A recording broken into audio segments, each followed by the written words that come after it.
Good afternoon Himachal, आप देख रहे हैं दिव्य हिमाचल टीवी। मैं हूं वंशिता शर्मा। आज दोपहर हिमाचल में देखिए अब तक की बड़ी खबरें। पंडोह में मुख्यमंत्री ने बीच सड़क सुना विस्थापितों का दुखड़ा। नगरोटा बगवा में कांग्रेस का प्रदर्शन। आर्मी की लिखित परीक्षा करवाने के लिए केंद्र सरकार को भेजा ज्ञापन। कांग्रेस ने फूंका गुरुपतवंत पन्नू का पुतला। एक हफ्ते में मांगे नहीं मानी तो आंदोलन।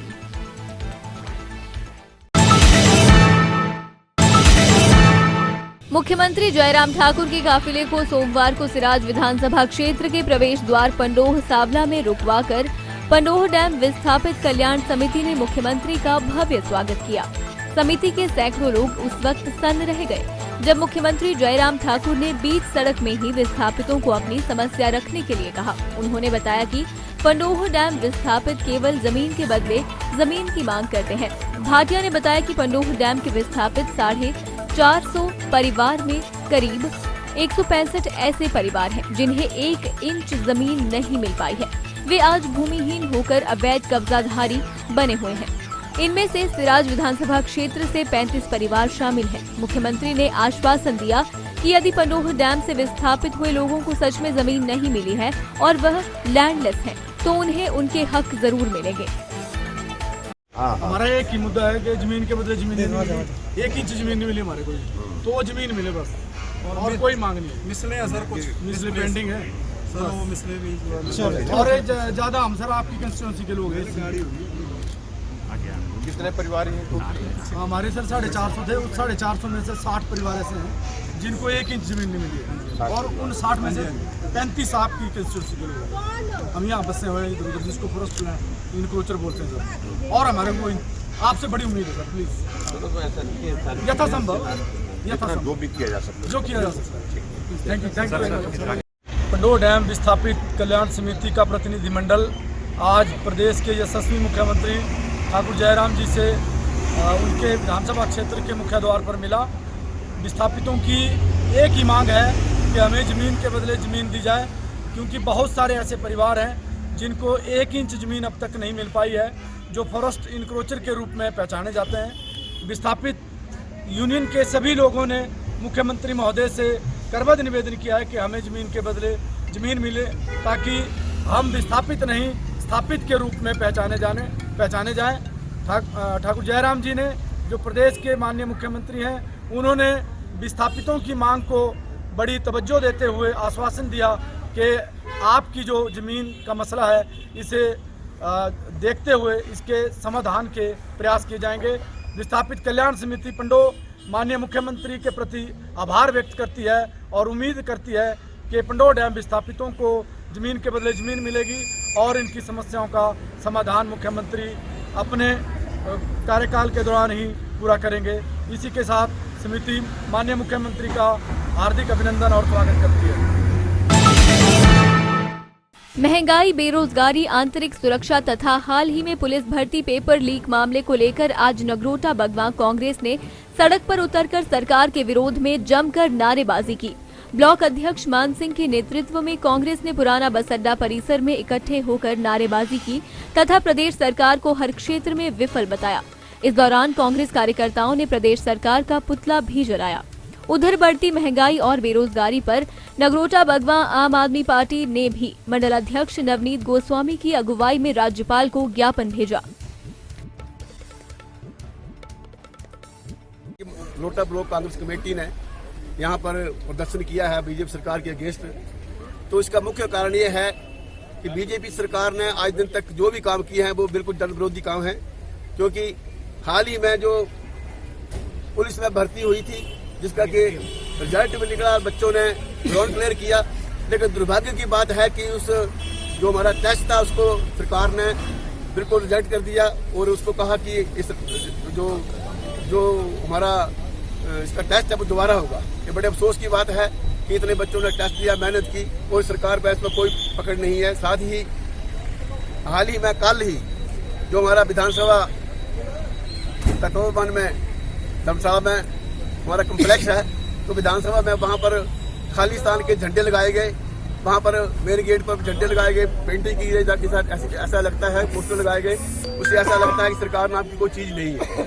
वहाँ पर जब विधानसभा के ऊपर खालिस्तान के झंडे लग गए तो पूरे देश में क्या हाल होगा, पूरे प्रदेश में क्या हाल होगा। आज जो हमारी कानून व्यवस्था बिल्कुल अस्त व्यस्त हो गई है। महंगाई, अब महंगाई की बात सुन लो आप, महंगाई इतनी महंगी हो गई है, इतनी हो गई कि आम आदमी जो है वो हाहाकार कर रहा है। जैसे कि आपने देखा है कि जो डिपो का तेल था, डिपो सामान था, वो 350 रुपये में सारा परिवार का सामान आ जाता था। आज उसी सामान के लिए 800-900 रुपये। हिमाचल प्रदेश पुलिस भर्ती के स्थगित होने के साथ ही सेना में सामान्य ड्यूटी के लिए फरवरी 2021 में आयोजित की गई भर्ती प्रक्रिया का अब तक लिखित परीक्षा न करवाए जाने को लेकर युवाओं में आक्रोश देखने को मिल रहा है। इसके चलते जिला मुख्यालय धर्मशाला में उपायुक्त के माध्यम से राज्यपाल व केंद्र सरकार को युवाओं ने ज्ञापन भेजा है। इसमें उन्होंने फरवरी माह में आयोजित आर्मी भर्ती की लिखित परीक्षा करवाए जाने की मांग उठाई है। युवाओं का कहना है मैदान के साथ साथ मेडिकल भी हो चुका है, लेकिन अब तक लिखित परीक्षा नहीं करवाई गई है, जिसके कारण युवाओं को मानसिक परेशानियां झेलनी पड़ रही हैं। उन्होंने इस संबंध में उचित कदम उठाए जाने की मांग रखी है। धर्मशाला से हैं। क्या विषय है, किस विषय को लेकर आज बात रख रहे हैं यहाँ पर? सर, आर्मी रैली की भर्ती के लिए हेतु के लिए प्रार्थना पत्र ज्ञापन देने लगे हैं हम। डीसी के माध्यम से राज्यपाल जी को ज्ञापन देंगे। क्या मामला है? मतलब मामला सर ये है कि पिछले साल फरवरी की भर्ती हुई है, उसका अभी तक कोई भी जो है वो रिटन एग्ज़ाम जो है हुआ नहीं अभी तक उसका, और ना ही आगे आने वाली जो भर्ती है वो भी नहीं हुई है अभी तक। और इसके कारण जो है जो मतलब युवा हैं वो ओवरेज हो रहे हैं, तो उसके ज्ञापन को वो ज्ञापन हम देंगे। सर, विकास राणा है जी। सबको जय हिंद, जय भारत, जय भारत माता की जय। हम ये चाह रहे हैं आपके माध्यम से, डीसी साहब के माध्यम से, कि केंद्र सरकार को अवगत कराया जाए कि भर्ती बहाल की जाए। जो रिटन टेस्ट का एग्ज़ाम है वो जल्द से जल्द दिया जाए। बच्चे ओवर एज हो रहे हैं, हम चाह रहे हैं कि जो ओवर एज हुए बच्चे हैं उनको एज में रिलैक्सेशन भी दी जाए। मानसिक रूप से प्रताड़ना दी जा रही है, टेस्टों के फीस ली जा रही है, लेकिन टेस्ट नहीं लिए जा रहे हैं। कब हुई थी ये भर्ती? और पिछले साल हुई थी सर, फरवरी में। हाँ जी। सर, ग्राउंड हो चुका है और अभी रिटन बाकी है सर। कौन सी पोस्ट के लिए थी ये? सर, जनरल ड्यूटी के लिए थी सर, जीडी के लिए थी सर भर्ती, आर्मी की सर। हाँ जी। दिव्य हिमाचल टीवी के लिए धर्मशाला से नरेन के साथ विनोद कुमार की रिपोर्ट।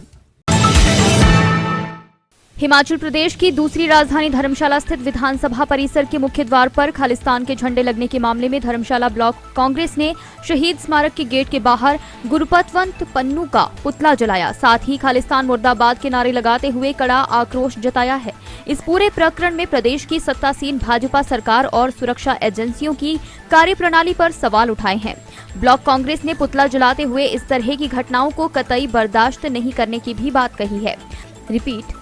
अध्यक्ष विनीत धीमान ने कहा कि पंजाब के दिन प्रतिदिन खराब होते हालात पर केंद्र सरकार को कड़ा संज्ञान लेना चाहिए, लेकिन केंद्र सरकार इन हालात पर अंकुश लगाने में न जाने क्यों लापरवाही बरत रही है। पंजाब में सुलग रही खालिस्तान की आग अब हिमाचल प्रदेश में भी पहुंच गई है। आतंकवादी नेता गुरपतवंत सिंह पन्नू ने यहां तक बयान दे दिया है कि हिमाचल प्रदेश के कई हिस्से भी खालिस्तान में शामिल होंगे।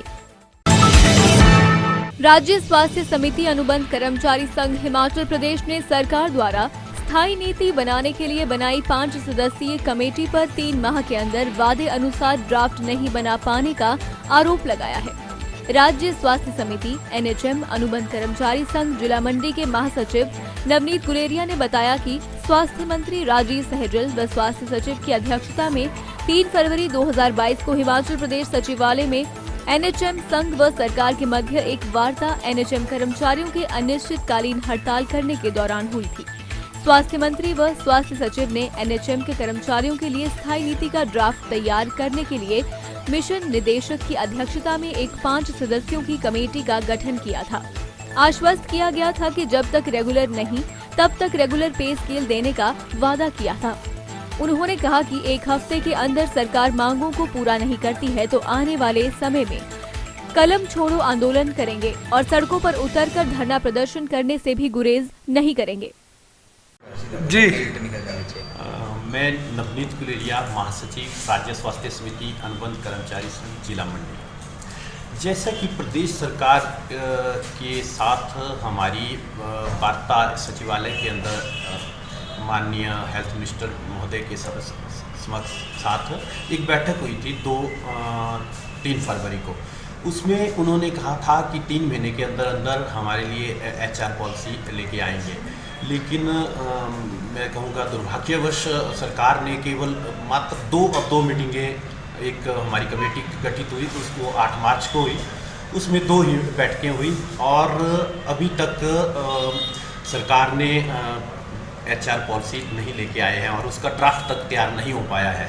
तो मेरा प्रदेश सरकार से ये निवेदन है कि 1 हफ्ते के अंदर अंदर इसका ड्राफ्ट तैयार करके जल्द से जल्द हमारे लिए रेगुलर स्थायी नीति जो HR पॉलिसी सरकार बोल रही है वो बनाए और हमारे कर्मचारियों को राहत प्रदान करेंगे। लगभग 22-23 सालों से हमारे कर्मचारी स्वास्थ्य विभाग में अनुबंध के आधार पर सेवाएं देते हुए हो गए हैं। कोविड काल में भी हमारे कर्मचारियों ने बेहतर सेवाएं प्रदेश में दी हैं।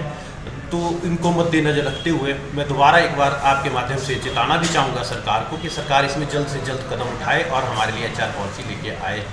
धन्यवाद। अच्छा, अगर सरकार हमारे लिए कोई पॉलिसी नहीं बनाती है तो आने वाले समय में हम जैसा पहले भी हमने काम छोड़ो आंदोलन किया था उसकी तर्ज पे हम काम छोड़ो आंदोलन करेंगे या तो सड़कों पे अभी हम आने के लिए विवश हो जाएंगे।